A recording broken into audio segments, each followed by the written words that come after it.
MS access में अभी तक के सभी सेक्शन में हम लोगों ने पढ़ा कि डेटाबेस क्या होता है, किस प्रकार से यूज किया था, उसमें वर्किंग करने के लिए टेबल्स की आवश्यकता होती है, टेबल क्या होता है, फील्ड क्या होता है, ये सभी चीजें हम लोगों ने पढ़ी।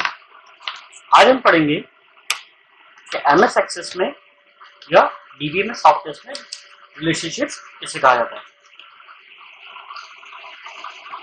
A relationship is established between two or more tables. When one table uses a foreign key that reference the primary key of another table. This is the basic concept behind the term relational database. यानी relationship एक ऐसा concept, एक ऐसी method, एक ऐसा rules होता है जिसको यूज करके दो या दो से ज्यादा टेबल्स को आपस में ज्वाइन कर या जोड़कर उनके बीच में डेटा शेयरिंग की जा सकती है। रिलेशनशिप का यूज करते समय एक टेबल में प्राइमरी की होती है जो कि वर्किंग करने के लिए दूसरी टेबल को परमिशन प्रोवाइड करती है, जिसे हम मास्टर टेबल या पेरेंट टेबल भी कहते हैं। और रिलेशनशिप में यूज होने वाली दूसरी टेबल जो प्राइमरी की से वर्किंग करने की परमिशन प्राप्त करती है उसे हम फॉरेन की या कैंडिडेट की भी कहते हैं, जो कि अदर टेबल्स में होती है। There are three types of relationship in relational database design. They are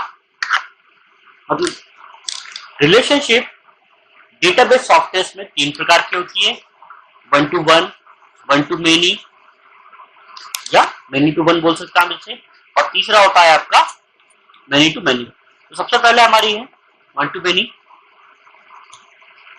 one two one. This type of relationship allow only one record of each side of the relationship. The primary key related to only one record or none in other table. यानी one two one relationship में सिर्फ दो ही table का use किया जाता है, जिसमें से एक टेबल में प्राइमरी की होती है, दूसरे में फॉरेन की होती है। जैसा कि आप या नीचे एग्जांपल में देख सकते हैं कि मेरे पास एक ईएमपी नाम की टेबल है और एक है पे नाम की, जिसमें मेरे पास employ ID, name, last name और पे आईडी है, और दूसरी टेबल पे पे आईडी और उसकी रेट डाली हुई है। तो मैंने यहाँ से पे आईडी को पे आईडी से लिंक कर रखा। जैसे आपका one two one relationship example. Second होता है हमारा one to many. One to many relationship allow a single record in one table to be related to multiple record in another table. यानी one to many relationship का मतलब ये होता है कि एक फील्ड पर एक से ज्यादा फील्ड्स को डिपेंड होके वर्किंग करना। जैसे कि आप देख सकते हैं यहाँ पे मेरे पास दो टेबल्स हैं, एक है सिटी नाम से और एक है कस्टमर के नाम से, जिसमें कि मैंने आपको वन टू मेनी रिलेशनशिप का एग्जांपल दिया हुआ है। तीसरा होता है इसमें मेनी टू मेनी।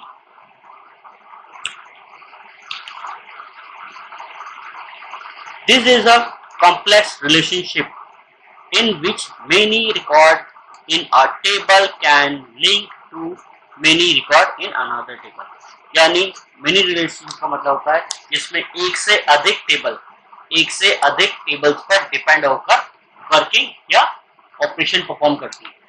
जैसे कि आप पीछे एग्जांपल्स में देख सकते हैं, मेरे पास तीन टेबल्स है, कस्टमर, ऑर्डर और प्रोडक्ट, क्योंकि तीनों ही आपस में एक दूसरे से वर्किंग करने के लिए लिंक्ड है। तो ये है हमारा टाइप्स ऑफ रिलेशनशिप, यानी कि रिलेशनशिप क्या होता है और हम इसे किस प्रकार से यूज कर सकते हैं।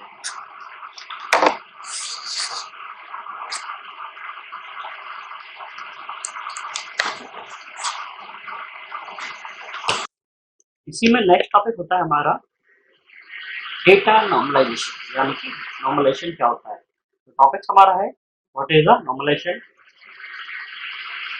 Normalization is a database design technique that organize table in manner that reduce redundancy and dependency of data. Normalization divides larger table into small tables and links them using relationship.